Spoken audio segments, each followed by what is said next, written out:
UP चुनाव में भाजपा ने प्रचंड बहुमत से जीत हासिल की है, लेकिन जो लोग चुनाव हारे हैं उनकी समीक्षा होगी, ये कहना है केंद्रीय सहकारिता राज्य मंत्री बीएल वर्मा का। दिल्ली में एबीपी गंगा संवाददाता अविनाश तिवारी ने बीएल वर्मा से खास बातचीत की है। इस दौरान उन्होंने कहा कि पार्टी जीत हार को लेकर समीक्षा करेगी और मथुरा को लेकर जो वादा हुआ है वो पूरा भी होगा। उत्तर प्रदेश में बीजेपी को प्रचंड बहुमत मिला है, लेकिन तकरीबन 10 मंत्री चुनाव हार गए। उनमें सबसे बड़ा नाम रहा उप मुख्यमंत्री केशव प्रसाद मौर्य का।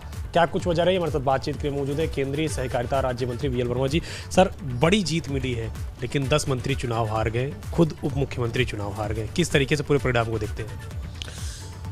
देखिए, माननीय केशव प्रसाद मौर्य जी का चुनाव हारना वास्तव में दुखद है। अब मैं कह सकता हूँ वो उत्तर प्रदेश के बहुत ही लोकप्रिय नेता हैं। उनके नेतृत्व में हमने 2017 में जब प्रदेश अध्यक्ष थे तब 300 पार करके प्रचंड बहुमत की सरकार बनाई थी, और इस चुनाव में भी पूरे प्रदेश में वो प्रचार करने के लिए उनकी डिमांड थी। सब जगह वो जाते थे।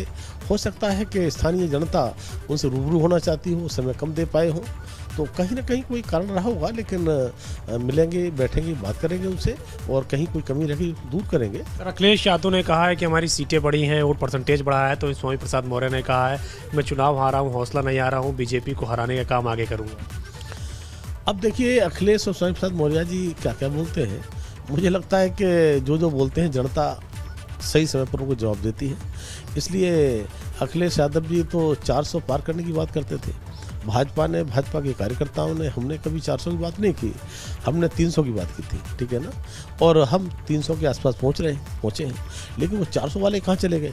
सर, एक आखिरी सवाल है, चूंकि आप ब्रज प्रांत के अध्यक्ष भी रहे हैं संगठन में, मथुरा को लेकर बड़ी चर्चा हुई थी और चुनाव के पहले कहा गया था मथुरा को सजाया जाएगा, तो क्या जो चुनावी मैनिफेस्टो है उसको पूरा किया जाएगा और मथुरा को इस बार देखा जाएगा कि जैसे काशी का विकास हुआ, अयोध्या को हो रहा है, मथुरा का भी नंबर रहेगा? देखिए, अयोध्या और काशी को आपने देखा ही है। मथुरा वृंदावन के लिए हमने बहुत काम किया है, पैकेज दिया है, और जो आप कह रहे हैं मथुरा की सजाने की बारी है, तो मथुरा सजेगी।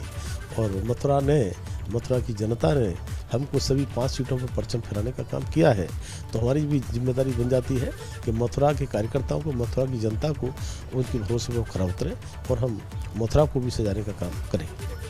शुक्रिया हमसे बातचीत करने के लिए। तो यही केंद्रीय सहकारिता राज्य मंत्री बीएल वर्मा, जिन्होंने कहा कि बीजेपी अपने तमाम सारे परिणामों की समीक्षा करेगी, जो मंत्री चुनाव हारे हैं उसकी भी समीक्षा की जाएगी कि आखिर क्या वजह रही है। वहीं मथुरा को सजाने की बात भी कही गई है, क्योंकि चुनाव से पहले मथुरा का बड़ा जिक्र था और मुख्यमंत्री ने भी कहा था कि मथुरा को सजाने का काम करेंगे। रोशन धर्मधरन के साथ अविनाश तिवारी, एमपी गंगा, दिल्ली।